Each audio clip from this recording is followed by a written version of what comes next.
Hey, I'm Carmen, and welcome to Myo Life.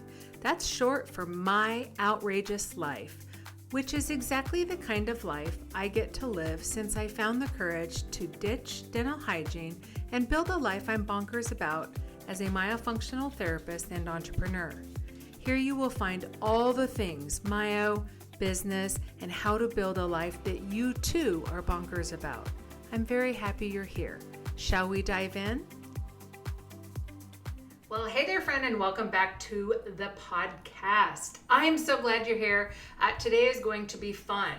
If you are listening to this in real time, like the day that it comes out, this is the first day of our September enrollment. So I thought it would be a fun, good idea to share my backstory here, since you probably know bits and pieces, but not the complete story. But first, before I start sharing, let's have a fun update, which will really tie into this story. As I am recording this, let me back up. So normally I do batches. I like to record my podcast 6 weeks in advance, but recently I have gotten a little bit of a bad attitude about having such a tight, rigid schedule. I tend to be more of an all or nothing personality. So it's like, I got to do it this way and I got to do it this way, just to be doing everything right. And I've really been making an effort to, I call it, remove the bumpers around my life a little bit and just go with the flow. So today I came in from the pool and I decided, here I go, that I wanted to record this. So I laugh as I'm recording this because I can hear the kitten downstairs batting his ball around, and it just makes me realize, how much I teach my students about taking ugly and perfect action. And here we are. So I was thinking about this story and why today, being the first day of September enrollment, why this would be so good. So let's do the update first. So last September, Scott and I took a trip to we flew into Kentucky, we went to West Virginia, North Carolina. We just did a big road trip because we were looking for kind of an area where we wanted to settle down. We knew that we wanted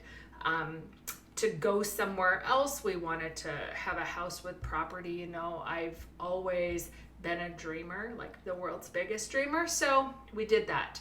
And I don't know that we left that trip feeling like we had really found the perfect place for us. So anyhow, fast forward to now, as I'm recording this, we moved in May, bought our dream home on a lake on 14 acres in northern Alabama, and are absolutely thriving. I could not have imagined this being a more incredible time. Scott left his job in April when we first went on vacation, went and got married, came back as newlyweds, and set off on this adventure across the United States. So that's April, May, June, July. So that's 3.5 months that he hasn't worked, because let me tell you, he works his guts around here on this property. And it is so, I have really grown to love just him being here all of the time. I have had a couple moments where I had to do an attitude adjustment, because when you're the sole earner or the primary earner, a lot falls on you. And I have had to remind myself, hey, don't complain, because this is what you were wishing for a long time ago. So that is our life update. That's the biggest thing. We go to town. We're about 30 minutes out of town. We go to town, do our errands. We race home to our paradise. I just absolutely love it. The dogs have a pond to play in. We have a pool to swim in, just all the things. So I am so happy. So this is why I felt like this was a good time to talk about this, because I've been on this journey since I started my myofunctional therapy business. So that's what we're going to be talking about today. So I have some notes and we're just going to roll with it, okay? So I learned about myofunctional therapy. I learned about mouth breathing in either 2004, 2005.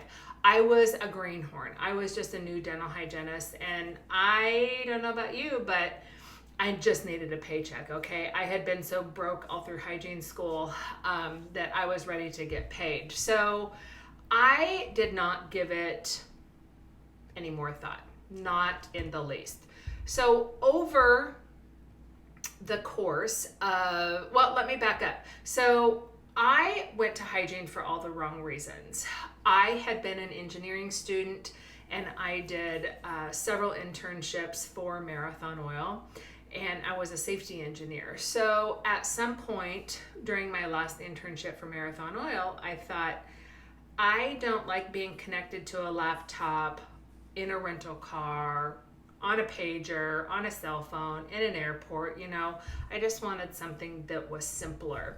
So I switched to dental hygiene. I just kind of like picked it out of the hat because it had good pay and it had family-friendly hours. So that was how I ended up in dental hygiene, okay? I didn't come from a family of dentists.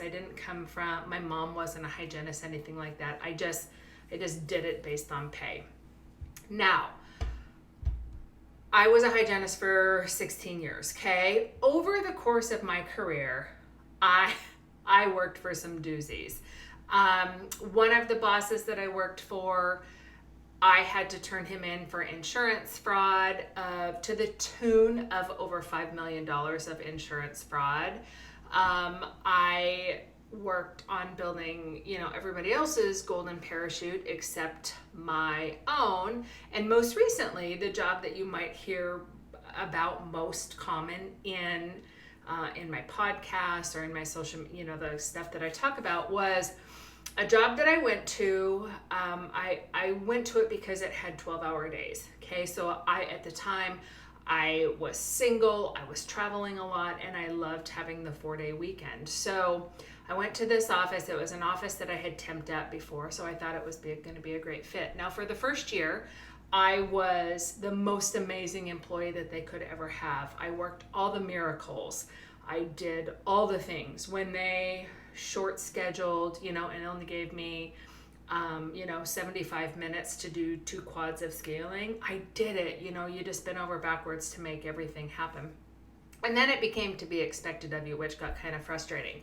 But so after my first year there, we got a new manager, and then we got a dental consulting company. And suddenly the dental hygienists were just these divas who were costing the office so much money. So they restructured our bonus system. So prior to that, the bonus system had been the whole office. Everybody got to share in it. So I was used to regularly getting $700-800 a month bonuses, okay?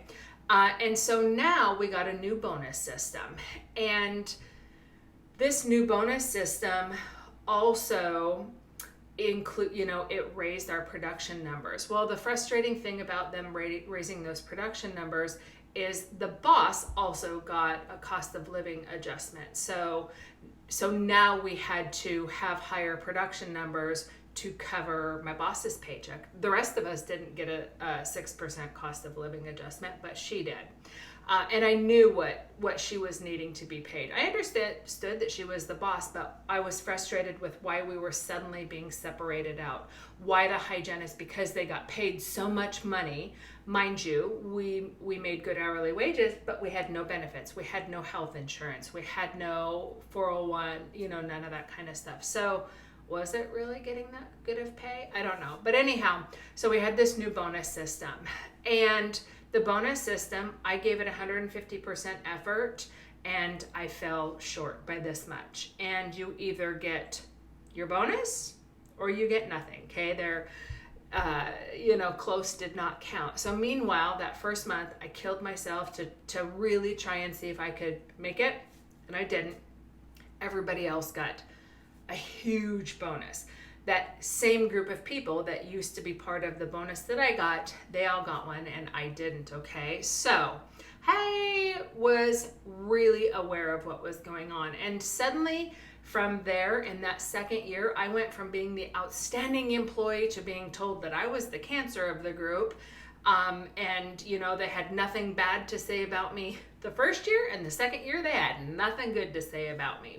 And really, I think it is because I had a spine and I had a brain and I wasn't the sheep, okay? I saw what was going on. So that now I'm thankful for, because just that thing was the thing to just kind of push me over the edge. So let me back up one step. In between, amongst my various hygiene jobs, because I did a lot of temping, I had even gone to graduate school to get a master's in business, looking for a way out of dental hygiene. There was still no luck. And let me tell you, I did some dental consulting, and if there's anything worse than working for a dentist in the capacity of being a dental hygienist, it was trying to be a dental consultant for dentists. It just was so difficult. So I was back to the drawing board, and I started Googling alternative careers for dental hygienists.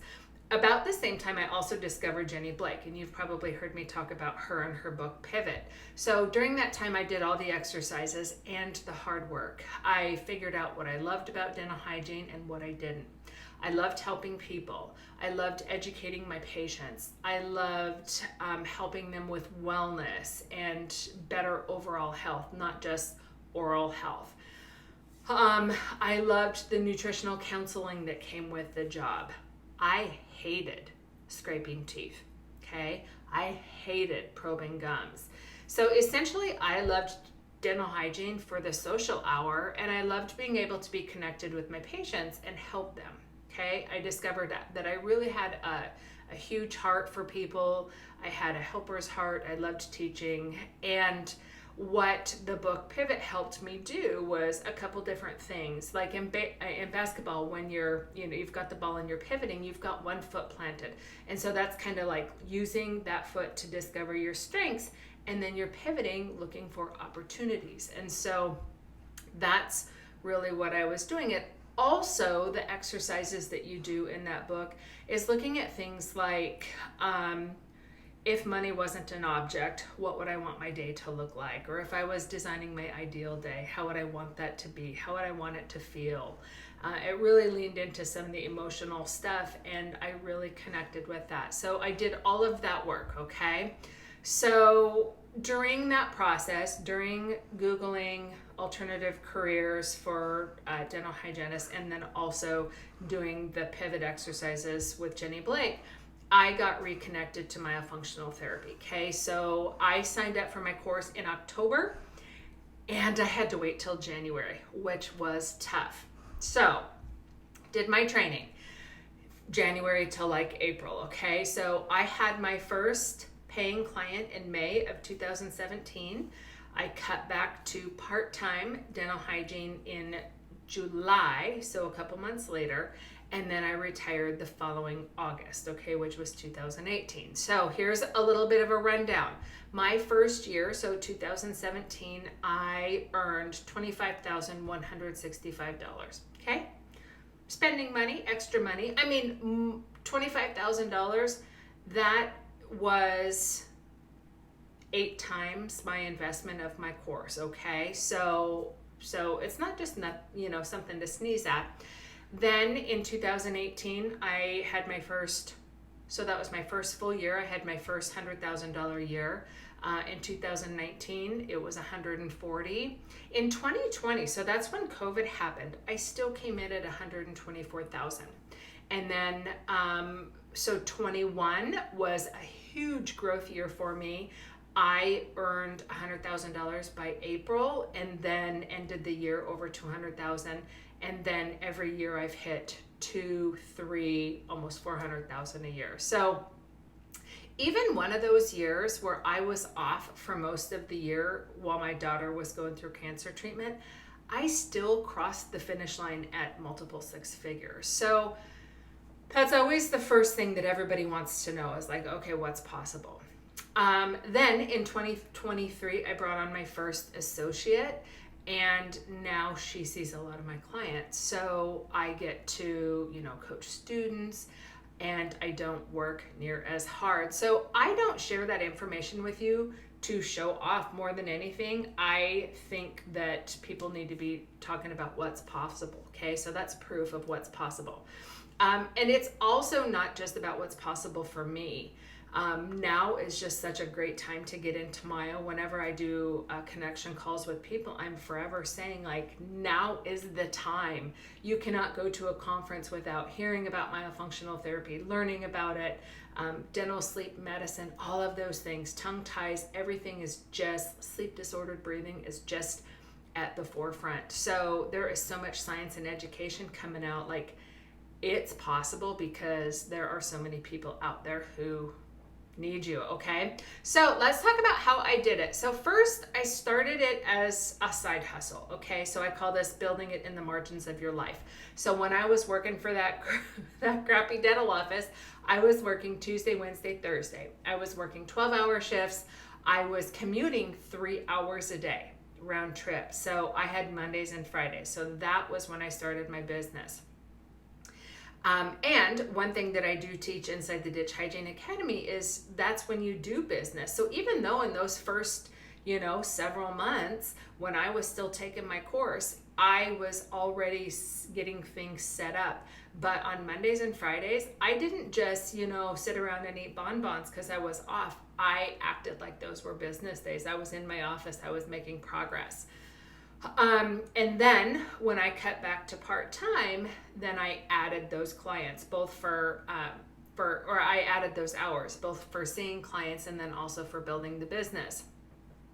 Now, eventually that August of 2018, when I left Hygiene and then went full-time Myo, remember, that doesn't mean that I was working full-time as a myofunctional therapist, okay? In fact, I usually just see clients for about 10 hours a week. So that is always the question. People will say, what happens when I run out of hours every week and there's still more clients to help?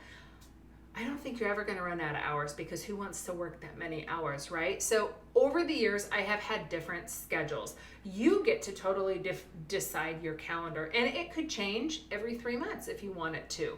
I have worked schedules where I worked 2 really long days. Because I work globally, I want to make sure that I offer appointments that can accommodate people all around the world. So I always have morning appointments. I always have evening appointments, okay? And so I used to work, like, say Tuesday, Wednesday, like 8 to 8. Now, I wouldn't be working 12 hours straight, but that would just allow that big chunk of time for people to get their appointments. So I have worked 2 long days. I have worked 4 half days. Okay, I have experimented and I have changed things with whatever season I was in. My favorite schedule that I worked last year was I would work Thursday and Friday, and then I would be off for Saturday and Sunday, and then I would work Monday and Tuesday, and then I would be off for 8 days. So technically, out of every 14 days, I had 10 days off, okay? That's a pretty good schedule to earn multiple 6 figures. I loved it. I'm not doing the same thing now because I'm doing so much traveling and spending so much downtime with my husband that I'm making sure that I have morning time each week and that I have afternoon time each week. It's not really consistent right now. And I'm also loving that too. Okay, how I found clients. So this is also another question. First, I built my network, okay? And of course, I teach you all of this stuff inside the Ditch Hygiene Academy, but building my network, so that's with providers, okay? One of the biggest things that I did that was so good was getting results for people. Let doctors see how bum diggity you are. I let doctors see how great my clients were, and then they would just reach out to me, hey, we have seen some of your clients. We see how prepared they are for their frenectomies. Is it okay if we referred to you? Absolutely, I would love that. So if you get good results for your clients, you're letting them do the marketing for free, okay? So that's really important. So building your network, you're always going to be working on that. Providing value. So this is hundreds of hours of work that I have spent educating people and providing free material over the years. I used to do Facebook Lives every week. I have done free workshops. I've done group programs. Everything that I'm doing, I'm aiming to provide value. everything I'm doing, I'm aiming to provide a solution to somebody's problem, okay? Where they are saying, hey, I have this problem. I snore or I don't sleep good. Now, sometimes my content is a straight sell, but most of the time it is meant to educate, and I'm really trying to provide value and build that know, like, and trust factor with my audience. This isn't Field of Dreams. That is the one biggest thing. If you're thinking about taking this dive into Myo, or if you're thinking about taking this dive into the Ditch Hygiene Academy with me, you will hear me say this, and it's probably one of the first things I will tell you in coaching. Just because you study with me does not mean that this is Field of Dreams. If you build it, they may not come, okay? So you have to be building that relationship with your audience. For the most part, people don't just all of a sudden see a social media post and then say, oh my gosh, I'm a mouth breather, I'm gonna go spend $3,000 on therapy to fix that. Now, it does happen, absolutely. But for the most part, I have people that I have to it's like dating, it's like courting. I have to court them for 3 months, 6 months, 9 months, a year, sometimes 2 years, until they are ready to make the investment in themselves.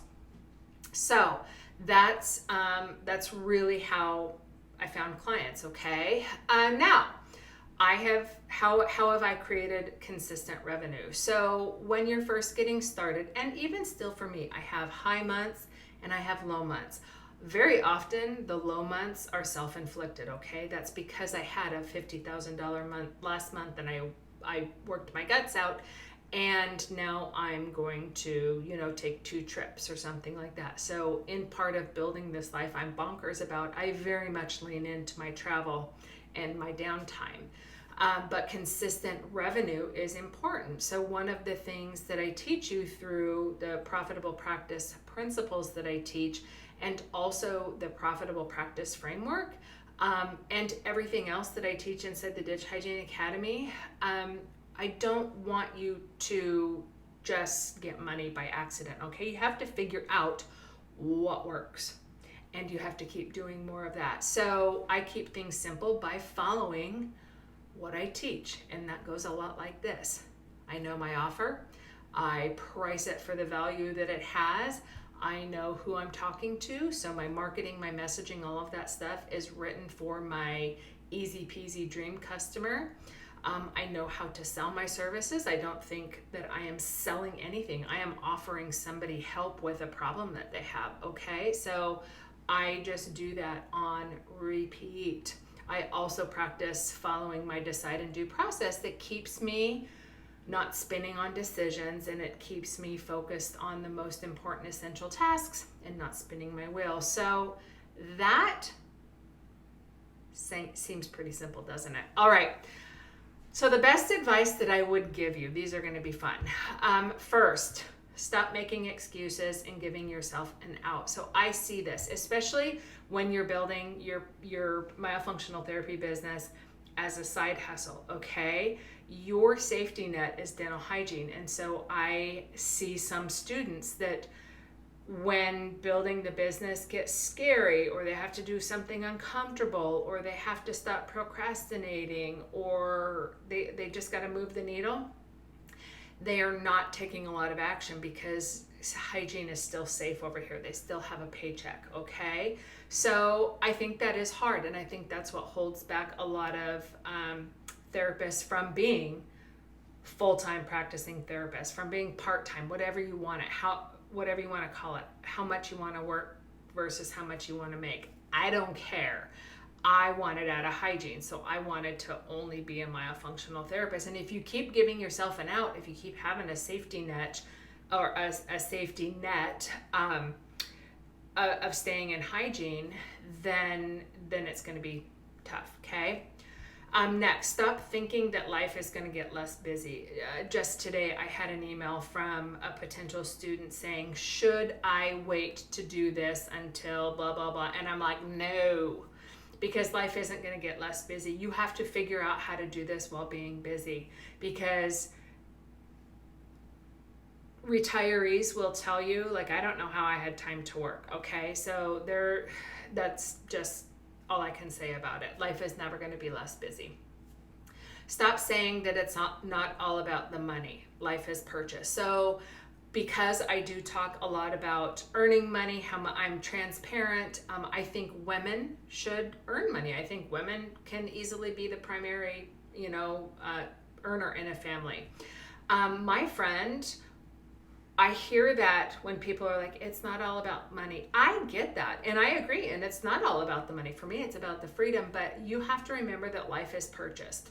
Whatever it is that you value, if you just value time with your family, time with your husband, time being able to go on school field trips, all of that kind of stuff, it still is backed by some money, okay? And you get to figure out what your currency is. Some people it's time, some people it's money. For me, it's freedom. The freedom of being able to work wherever, the freedom of having control of my calendar, where I can go from the pool to sitting here recording a podcast, and in 20 minutes I'm going to do an exam and adult for a little bit. You get to determine what that is, but in the end, there is still it still is somewhat about the money. Stop asking for a guarantee before you're ready to invest in yourself. So again, this is a common fear-based question that I hear from hygienists who are looking to join me inside the Ditch Hygiene Academy. They want some sort of a guarantee. Well, two things come to mind. A, I don't have a glass ball to know how well you actually are with following through, being disciplined, doing what you say you're going to do, or are you a quitter who makes excuses and fights for your limitations? I know nothing about you, so therefore, I have no guarantee. And there's no guarantee anyhow, because everything is always changing. So you have to decide whether you are worth the investment. That is the biggest thing, okay? At this point, I have earned, I don't know how many hundreds of times over my investment. Let me just do some easy Myo math. If you enroll in the Ditch Hygiene Academy and you price your services at $3,000, like, you need to work with less than 3 clients. Then you have your money back. And I give you skills for the rest of your career. So it's easy. Don't be mad at math, my friend. Just do it. Next, stop. I love this one. Stop being poor between the ears with the whole I can't afford it mentality. Of course you can. This is the example that I use. If somebody told you, if you're a dog lover, okay, and somebody told you that your dog needed $10,000 worth of care, you'd find the money, okay? I tell people this all the time. Go drive an old jalopy, okay? Quit having full coverage insurance, quit having a car payment. I know that it sounds simplistic, but it's just for a short amount of time. Quit paying for an unlimited cell phone plan. Quit buying the latest iPhone that comes out and you have to do it on payments because you can't afford to pay for it, okay? You're a hygienist, and I know that you have the ability to make money. You should have the ability to save some money, and if you want it bad enough, you will find a way. But I think just having that mentality of I can't afford that is so poor, okay? I never say those words. I never say I can't afford that. I will say I can't afford that right now. Also, depends on what it is and if it's something I value. Could I afford a Ferrari right now? No, but nor do I want to. Okay. Stop fighting for your limitations. Fight for what's possible. This is another thing, like, quit fighting for the ceiling, or quit fighting for why it's not possible for you, why everybody else is a unicorn and you are just the troll that is going to have such a hard time. Okay. Stop being afraid that you will do it wrong. That's the beauty, is you won't. Okay. Another email I answered this morning, like, wanted to know the expectations from me. And I said, it is your journey, your pace. You get to decide the gas and the brake. I am just here to support you. There's homework, there's practical applications, there's all these things, but it's all your time zone, your time frame. Okay. I'm just here to support you. So, you cannot do it wrong. You absolutely cannot do it wrong. The only thing I think you can do wrong is by not starting and not moving forward. Okay, I don't care what the pace is. Stop being confused, be resourceful. Again, this is another thing. So many ladies that I meet, they just use this, I'm so confused as a crutch. Rather than being resourceful, and this is the thing I teach in the program, you have to be willing to figure things out, be resourceful. The internet is full of research. If you can't do something, you got to figure out how to do it, or I help you with that, okay? Stop waiting to feel ready. That one is self-explanatory. Here's one. Stop listening to what others think you ought to do. Okay? So when I thought about leaving my good paying job to build my myofunctional therapy business, my husband thought I was crazy. He thought I should just stay and suffer in silence because I had, an $80,000 a year job and I worked 3 days a week. He wasn't considering that I was having heart palpitations on the way to work, that I was just like dying inside every time I went. And I hated it, and it wasn't filling my cup. I was underappreciated. I was verbally abused all the time. I mean, other than enjoying talking to my patients, I hated it, okay? But he thought I should just suck it up. My dad, also same thing. My dad did the same job, drove semi for UPS in Montana over the winter roads, for 40 years. He was like a robot. He got paid, he went and did the job. He got paid, he went and did the job. Okay? Also, don't pay attention to people in the wild, okay? People out there, the internet trolls, the monster, all of that kind of stuff. I have had people email me and tell me like, well, you can't do your business like that, and you can't charge that, and nobody's going to pay that. The going rate is this. No, people pay it every day. And that is one thing that you learn inside the program is how to set your prices, how to charge a premium price. We're not building Medicaid practices. So, and that leads me to the next one, stop crowdsourcing and looking side to side. So quit asking everybody for their opinion, okay? Especially because you might be asking for advice from somebody who has no business, who does not have a profiting business or a profitable business, and they could just slowly be going broke. Okay. Also, quit looking side to side. So when you're worried about what other people are doing, you're not running your own race. So put your horse blinders on and go for it. This one is a biggie. Stop being a big baby about setting boundaries. I don't care at what pace you want to build this business, you're going to have to set some boundaries, okay? And so while I started this episode by saying I was having a hard time with boundaries, you have to have some. Okay, so I can't just throw everything willy-nilly to the wolves, but you do, especially when you're getting started, you do have to set boundaries. The smaller amount of time that you have for building your business, I always tell people you can build it in 3 to 5 hours a week, then during that time, you definitely need to be working on business. Okay, and then the last one, stop thinking that you're entitled to results without hard work. This is a biggie, and we periodically go around and contact our students and get feedback and see how they're doing. And one of the things that I see that kind of it repeats itself every now and again is that just because they were learning from me, they just thought they would have results faster. And I said, beautiful. What have you done? And that's the thing is I shared with you how fast I had results. But I also did stuff, and that's the tricky thing. Some of my students who are struggling aren't doing the work, they're not going through the lessons, they're not having the conversations, they're not practicing that kind of stuff, so of course they're not going to have the results, okay? So you're not entitled to them, and if you think you are, then you're going to have a really hard time in business, so you got to kind of get over that. That's it, my friend. That was kind of a fun walk down memory lane for me. I can tell you that I do not take enough time to celebrate where I started and how far I've come. So thank you for letting me share my story with you today. Here's what I want you to take away from hearing about my story, okay? Your journey doesn't have to look like mine. If this is on your heart for a reason, then lean into it, okay? Maybe you come study with me, whatever, it's totally up to you. I teach you a simple, repeatable framework that you can build your business as fast or as slow as you want. So I shared with you my journey, what that looked like. You don't have to be saying, hey, I want to leave hygiene in 13 months. In fact, maybe you don't want to. Maybe you have a 5-year plan of staying in hygiene and just kind of slowly getting into Myo. Either way, you can't do it wrong.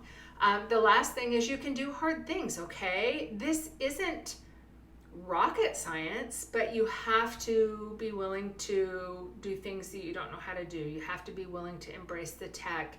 You have to be willing to have conversations, all of these things, but you've already done hard things because look at where you are today, okay? Nobody can create a new adventure without some sort of nerves, and you're not going to be any different. So you can absolutely do this. That is all I have for you, my friend. So in the meantime, till I'm back next time, go work on building a life you're bonkers about. And I will be back soon where we will be talking about more myofunctional business goodness.